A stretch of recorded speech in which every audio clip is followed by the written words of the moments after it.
escoitei que facían cursos, que empezaban a facer cursos, que empezaban a coller mulleres aquí en Urovesa, e xa había un ano que entregar o currículum. E vendo que non me chamaban, pois eu pola miña edade, igual non me chaman.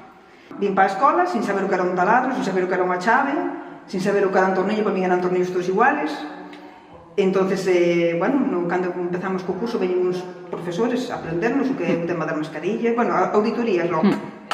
Explicaron moi ben, fixeronnos uns exámenes, e despois viñamos a fazer as prácticas ás líneas. Uns chavales estupendos a hora de enseñarnos, con toda a paciencia do mundo, porque claro, isto entendía como un mundo de homes. Entonces eu digo, veremos a ver ora o que sale. Pero bueno, eu ainda que teño anos, vouche contar unha anécdota. Dixenlle un compañeiro ao chico que me estaba aprendendo: esa señora non estaría mellor nunha mesa, como que preparando, cousas. E dixolle o chico este que me estaba aprendendo: si sabes como trepa polo camión para arriba. Bueno, pois o proxecto xa levamos dando voltas para comenzar con el dende hai tempo.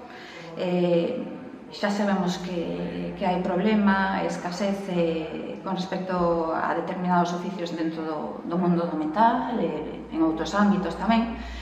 Por outra parte, o proceso de fabricación de Urovesa é un proceso moi especial, moi concreto. Estamos falando de vehículos todoterreno, de múltiples aplicaciones, máis que un produto en sí, é unha solución para o cliente. Entonces, necesitábamos persoas formadas, un pouco a nosa imaxe e semexanza, non só desde un punto de vista de proceso productivo, senón tamén de valores e de cultura, como falou Isabel.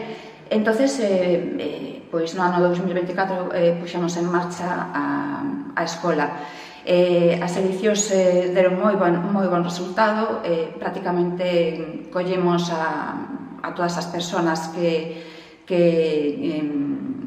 se presentaron como alumnos e repetimos o proceso no ano 2025. En total integramos a 150 persoas na plantilla e, desde logo, o resultado é espectacular.